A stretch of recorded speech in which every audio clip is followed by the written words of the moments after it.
I want to talk about an issue that I am very familiar with in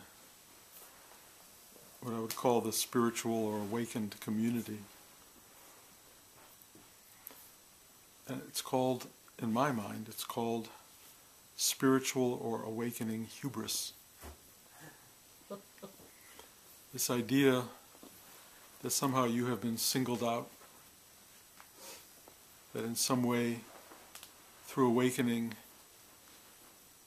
you have attained a certain kind of specialness or a special awareness, where you're looked more favorably upon by the cosmos, the universe, God. And that, in a way, you've been empowered to act more freely and without restraint than you might have been in your earlier, more embodied, egoistic incarnation. And it's a problem. And I've watched it since I was a kid, when I first started studying with Rudy, and I watched some people become teachers. Rudy would appoint them teachers.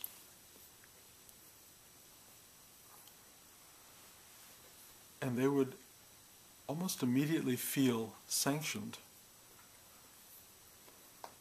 to behave differently in the world.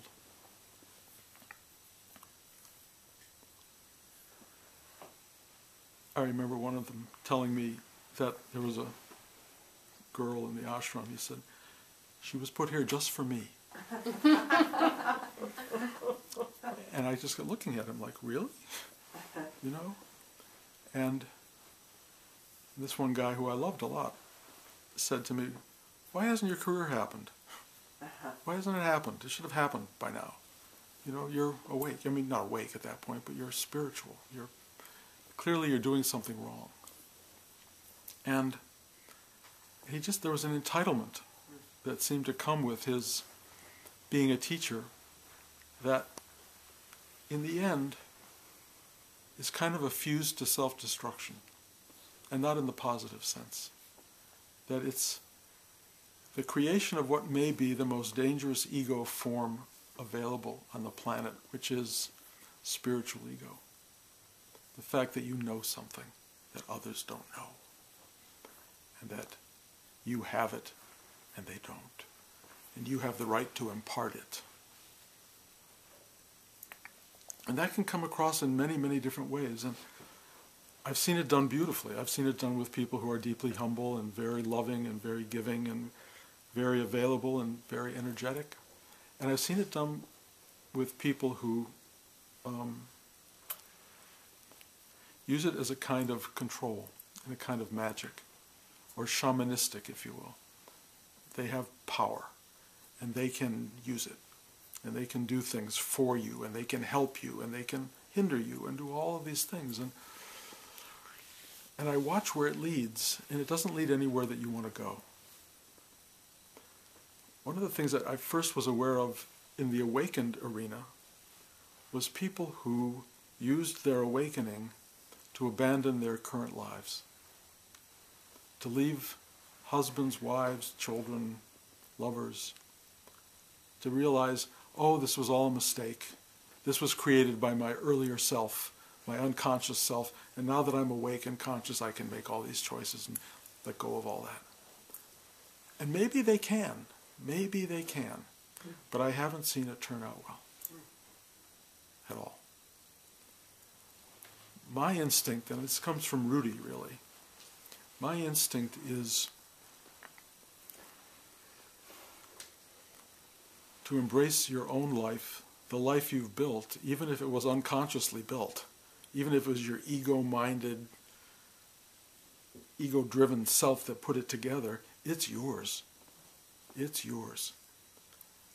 Figure it out. One of the first things I said to Blanche when I came back from, quote-unquote, the awakening,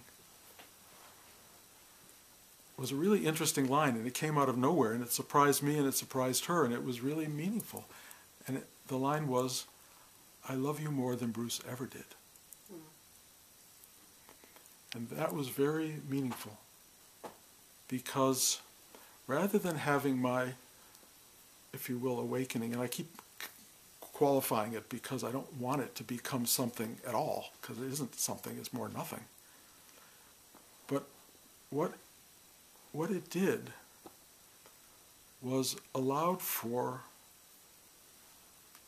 a yes to the what is of my life, rather than a ticket to something else, to go elsewhere, to have a different life. I mean, yes, maybe you can use it. I don't want to be critical of people who do it. I'm only telling you my experience of people who choose to leave their current life has not usually ended happily. It's not always easy to embrace what is in your life. Often we see things that are not working, unfinished, badly designed, a life that's not coming together on some level.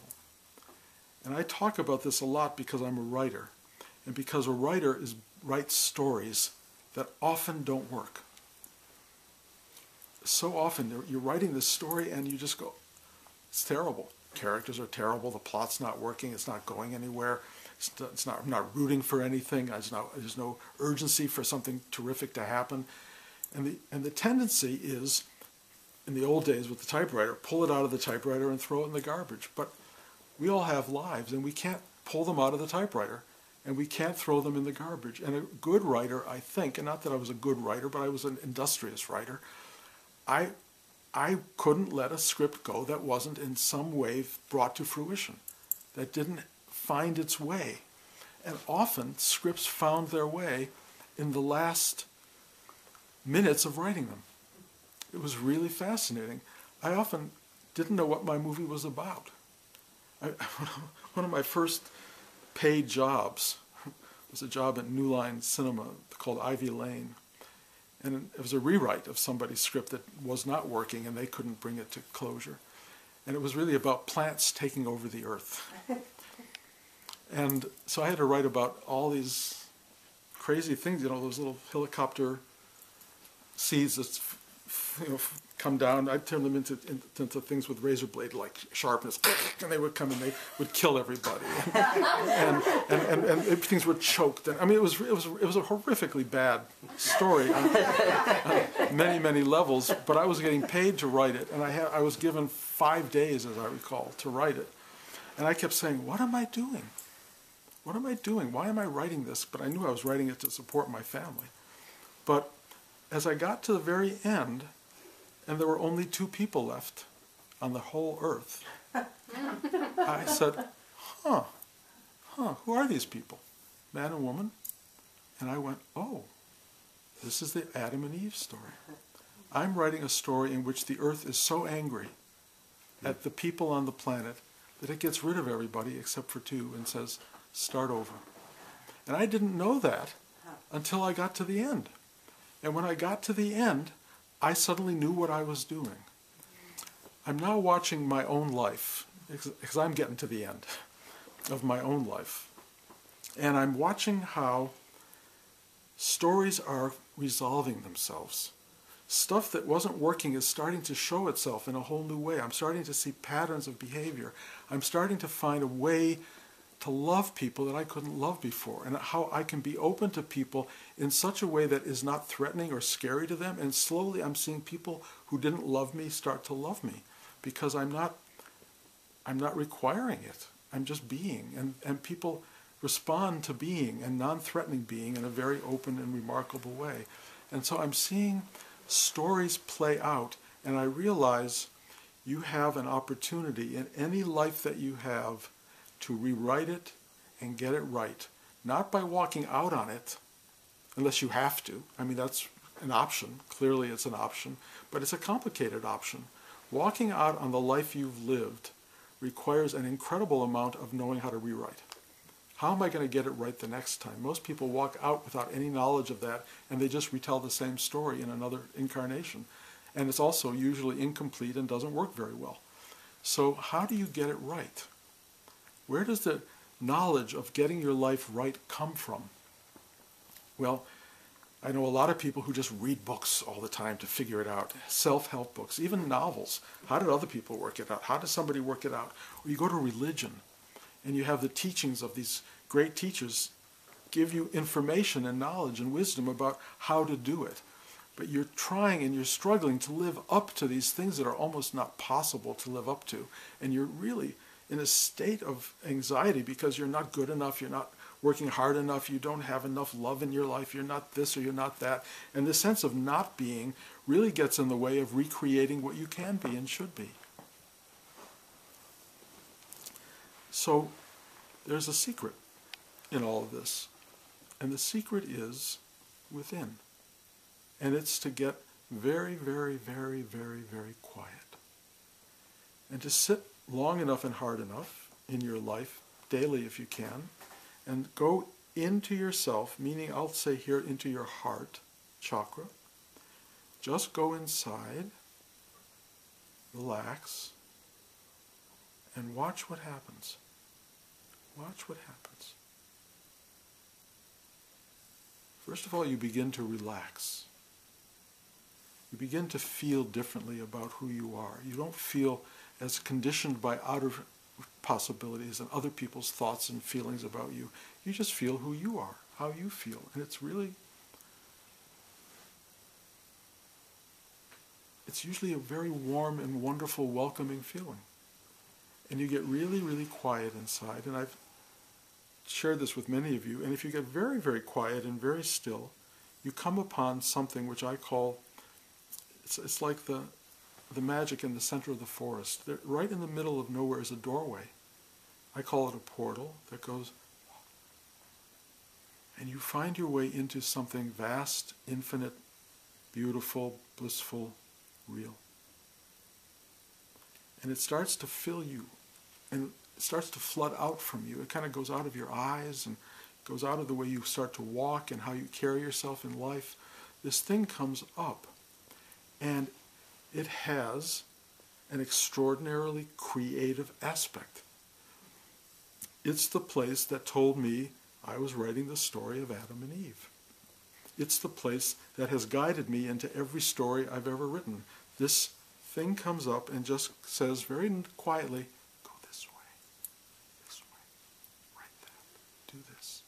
And you start to make these small incremental movements in your life, and they expand outward, and they turn into new direction, new possibility, new character for people who you are and people who will come in your life. I mean, it's really interesting.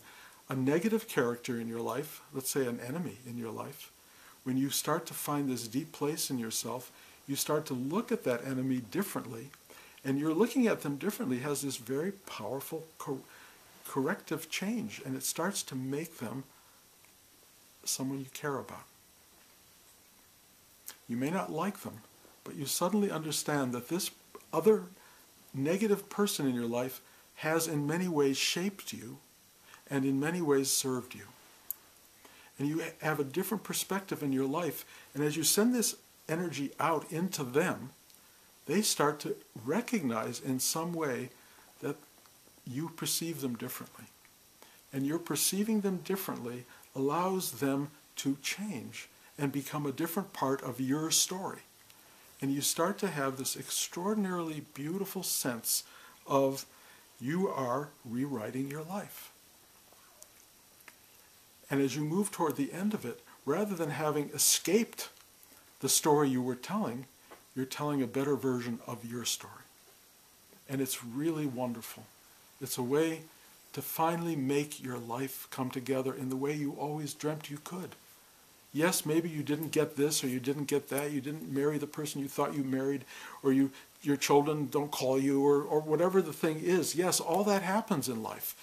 But when you find this place inside yourself that is like, all of it plays out differently. It's like it's not a source of struggle and of unhappiness. It's just, oh, this is what happened. This is how the story went. And you find this deep, deep place of joy inside yourself, and it no longer matters what other people say about you, how they act, what their expectations are of you. You can live your life exactly as you want to live it. It doesn't mean leave them. It means, in some sense, love them. And as you start to love them, because you have this enormous capacity after a while to express love in life, everything alters in ways you can't even understand. And you don't do anything. It's just an internal act. You're just going, your heart is open, and you share it with the world. And that sharing of love with the world changes everything. Everything. And it turns a bad story into a good story. A story you're happy with. You know, it may not make you a millionaire. It may not mean that the person you've been fighting with your whole life doesn't stop fighting with you. It just means you perceive it differently. You go, I get why you're fighting with me. And I know that fight isn't about me. I know it's not about me. And I love you. And I hope at some point in time, the thing that's fighting me and you will stop being angry and stop fighting. And you will find peace and joy. You don't have to say that, because that'll actually get them angrier. But you can feel that, and it will spread out. It goes into the atmosphere. So this idea of awakening and becoming separate from others, better than others, superior to others, more exalted than others, absolutely does the opposite of what I'm talking about. Because in that separation and in that exaltation that you feel in yourself, you've left everybody else out. And they can't join you. They don't know what to make of it. If you walk around going, well, when I awoke, this happened, and therefore that happened, and therefore I am all of this, and I'm so sorry you're not there yet, but I hope one day you get there. That's devastating for people. They don't want to hear that. They don't want to hear that. They want your awakening to embrace them. They want to be part of what you are, not separated from it. They don't want you leaving your life as it was and going off into the world. They want you allowing that incredible transcendence that you have experienced to lift them up as well. And that's what we have the opportunity to do and be. That's who we are. And if you don't choose to go that way, okay. You know, I mean, this guy called me a few years ago who had heard one of my talks. He had an awakening about 30 years before and left his family and moved into the woods and became a hermit. And he came out of the woods and called me, which I found very strange because I didn't know him from Adam. And he just wanted to say, what you're doing is right. And he wanted to find a way back into his family after 30 years. Find his way back into repairing what happened. And it was not easy, and most of the family would not allow it. But a few of them did. And I could tell, he started to feel that all of what he had learned had now come back, and he brought it back into the life. And he only lived, I think, about 4 months after that. But he had that finality that allowed him, when he finally was really finished, to leave in a state of acceptance and bliss, or blessedness, let's call it. That's what we all want. There's something really important in awakening. And it's something I was told, and it meant so much to me. It said, well, you may be awakened, but you're still here. And that was really important, because, yes, the story of Bruce in my mind was no longer terribly important, or very interesting to me. There was very little interest in past and very little interest in projecting a future. There was just this. Whatever this is, and it found a way of expressing itself continually. That's what is what is. And it was imbued by this sense of oceanic presence. There was no longer a need for Bruce to have a story. It washed the story away. And what it left behind was itself. which wasn't going anywhere. But this, their body, mind, personality, still there. It just was now part of something very, very big. I hadn't been totally dismantled, but I was now a piece of something, a drop in the ocean, if you will. For a drop in the ocean to walk around and think, oh, I'm the ocean, is a misunderstanding. Yes, you're the ocean, but you're a drop in the ocean. Don't get caught up in being the ocean. Don't get caught up in being the sky. Yes, you are vast and infinite and eternal. Yes, you are. But you're also this. And what do you do with this? That's really the question for the awakened person. What do I do with this?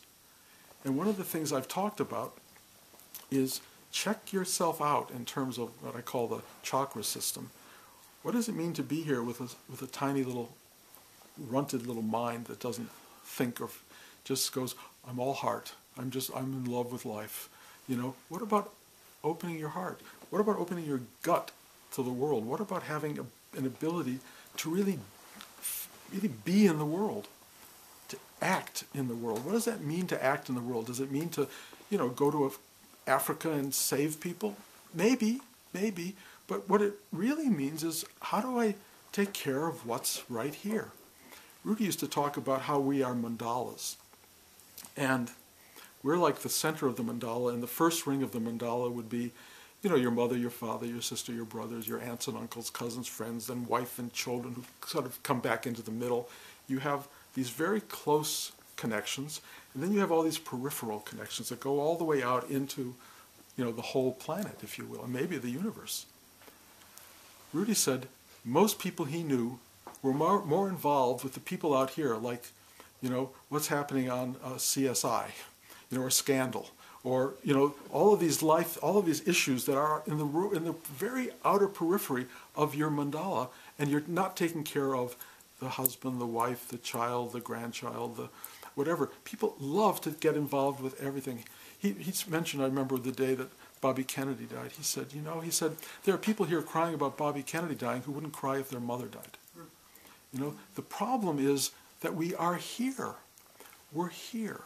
And it remains here to be done. Yes, you are oceanic. Use it. Be it. Don't make it a separating factor. Make it an embracing factor. Live in connection with the world, and live in connection with the world that is right in front of you. I was walking down the street with Rudy one day, and he stooped down to pick up a piece of broken glass on the sidewalk and dropped it in a barrel or a can. And he said, if it's in front of you, it's yours. And that's really important. If it's in front of you, it's yours. It's not, I'm too much, somebody else will take care of it, God will take care of it. God's not going to move that piece of glass. Somebody's got to do it. Who? If it's in front of you, it's yours. It's not somebody else who's going to step up to it. I mean, they may, but I'm telling you, if you miss that opportunity, it probably is an indication that you're missing lots of opportunities. Lots of opportunities to be present. Not just presence, but to be present in your life and to feel moment to moment what is needed, what is wanted, and to be there. And when you do it wrong, apologize if it's affecting somebody else. When you do it wrong, say, look, I'm sorry, I didn't do it right. And that takes care of so much business. You don't build it into another kind of, well, I'm right and they're wrong. That doesn't get you anywhere. Rudy would also say, be wrong. It's much healthier to be wrong and alive than right and dead, he said. And I really believe that. These are all issues. And so I'm trying to say that if you have a spiritual life, and if you have an awakened spiritual life, don't make it something that sets you apart. Make it something that brings you into the equation, that makes you part of the whole, because that's an enormously remarkable, loving place to live, a loving place to be. And we're all basically learning how to do that. And if you're looking at your spiritual life as a way of protecting you from the world, You got it wrong. It's not a protection. And I have to tell you, you're going to hate to hear this, but you're going to die. And your death is not necessarily going to be blessed in its occurrence. It may not be the way you want it to be. You know, it may not be you sitting in a repose and taking your last breath in a state of absolute Buddhistic surrender. It may be really ugly and unpleasant and everything you don't want it to be. And if that's the case, you have to be prepared to make that part of your story. You know, even this is the teaching, and it's the teaching I live by at this moment in time. Even this, because it's hardly ever the way you expect it to be, and it's always the way it is. So you go even this, and you keep doing it. I spoke to you guys a few weeks ago about how Blanche and I were in a car crash, and the car was totaled, and we were okay, kind of, except I'm discovering 2 weeks later the symptoms started. I didn't have symptoms with the car crash; they came afterward. And I'm looking at all this, and I'm going, "Whew, what is this?" And the only thing that kind of guides me through it is even this. And then I have to deal with what I talked about then, but is becoming more in the culture right now, as it tends to be, the randomness of the unexpected. The randomness of driving through a green light and having a car come through a red light. How does that's not supposed to happen. The randomness of going to a concert and having people come in with guns and kill you. Not supposed to happen. You know, life is a random series of events. The likelihood of any of these things happening is very minuscule. And building up a huge fear about that is probably not wise. And yet what you're feeling right now in the culture, I think, if everybody in this room probably, is aware of a kind of fear growing in the environment. And what's the antidote to that fear? How do you get past it? And I'm hearing it from so many people, and and everybody, the news media fans all this stuff because it makes people come to the news and watch it, and then watch the commercials which pay for the news. And so we all get very caught. We get very, very caught in the collective consciousness, and that consciousness right now is just awful on so many levels. Maybe always has been, but because it's so broadcast, it's so part of the larger noise pattern of our lives, you have to find an antidote. And the antidote is stillness. The antidote is going inside, taking a breath, surrounding yourself in what you discover is infinite and vast and eternal presence. It's amazing what a blanket of comfort that is. If you don't have that blanket of comfort, you walk around in a state of constant disturbance. That disturbance is a choice for most people, and they kind of like it because it's very stimulating. And in a culture of stimulation, more stimulation is what's wanted, but it gets you in deeper and deeper trouble. The alternative to all that is sit still, take a breath, find your way inward. If you are already awake and present to all of that, and if you're discovering, as I have been discovering, that all of my filters and all of my armor is disappearing, you will feel nothing protects you. Nothing protects you from what is. So what's happening in the world is wafting through you. It's moving through you with enormous power. It's really interesting. I'm in the Motion Picture Academy, and they send me all the movies at the end of the year to watch so I can nominate,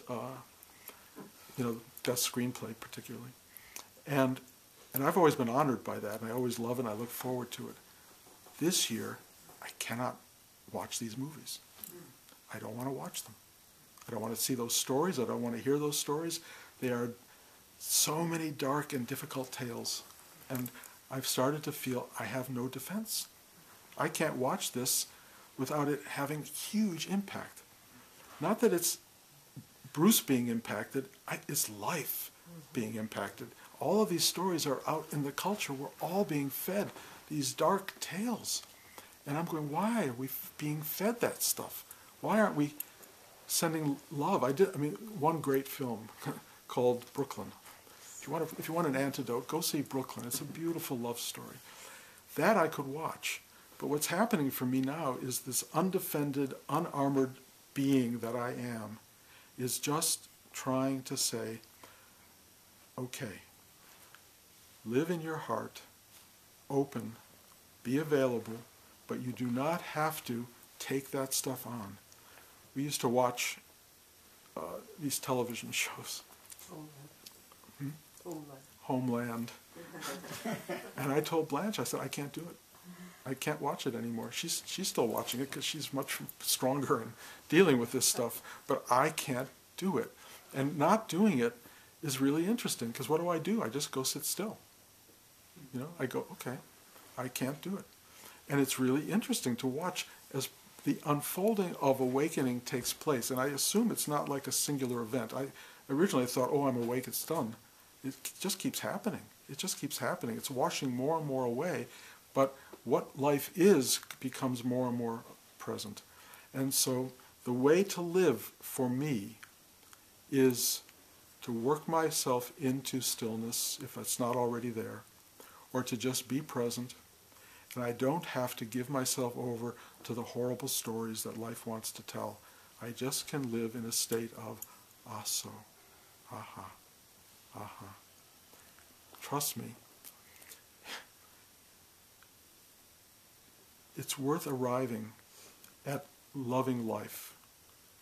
It may make you very sad at what life does. It may make you very sad at the way people treat each other. It may cause you to experience all the suffering of the world, but you will take it in and you will embrace it in love. And then you will, if you're good at this, transmute it into love that goes back into the world. That's your job. We are filters. We are like air filters. You take in the pain and the suffering and the dirt and the debris, and you collect it, you push out the love, and whatever debris is there, you just surrender it. Let it go. That's our work. And we're all doing it, and today was a wonderful day. A lot of new students came today. You're all sitting right here. And, it's really interesting to watch new people arrive at this particular practice because, Rudy's work is kind of it has a quality of effort in it. And a lot of people who awake move beyond effort. They just are being. But like I say, even though we are just being, we still are. Stuff happens. The body has needs, it reacts, emotions still arise. You can still work them through. This Rudy practice is very powerful for involving yourself in the day-to-day experience of being, and it makes you be much happier, much lighter, much more open than you're ever experiencing in normal awakened consciousness. It deepens everything. So, thank you guys all for coming today. Thank you for being part of this.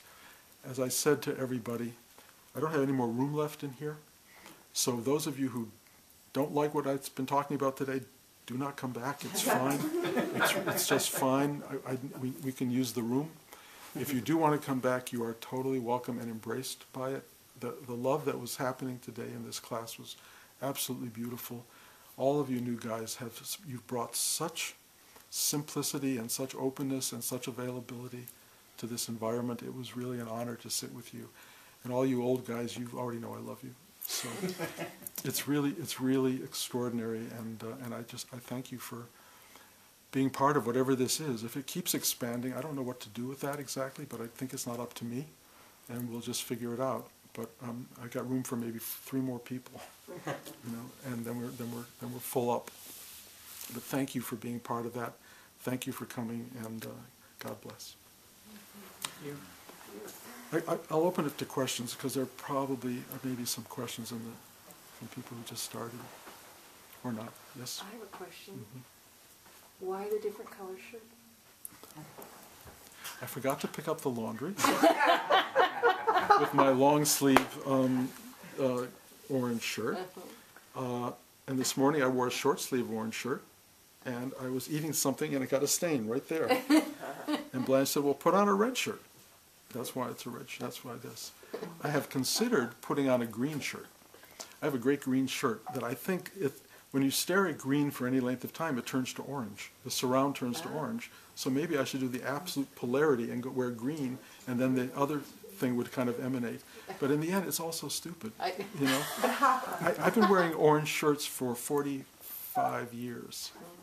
And it's hard for me to just stop doing that because my teachers, you know, the saffron robe, that's as close as I come to saffron. So I just do it. I would love to give it up. I've talked about it. If you see me stopping wearing orange, which could happen, it's just because something finally said that's enough. You don't need to do that. Because I really do feel I don't need to do it. But it's respect. Is the breathing we're doing during the meditation, is that supposed to be continuous? Or you do it a couple times or three, what it feels comfortable with? Well, the way it was taught to me was the double breath was done once every 3 minutes by rote until you figured it out and saw how it worked. And then you use it according to the need. And if you're sitting here, like I say, in a state of deep presence, there's no reason to use it. Why? Because you're already open? Is that what you're assuming? Yes, yeah. Okay. Well, I have to say, among all of you guys who came today who are new, the level of openness was rather remarkable.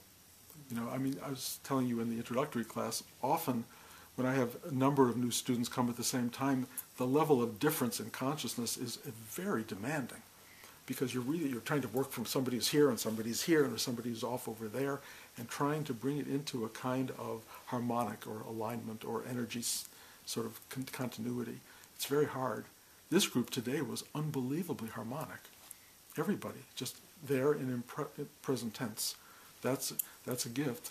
The double breath practice, like I said in the class, it's very important for people whose minds are very distracted, because it brings you back to here.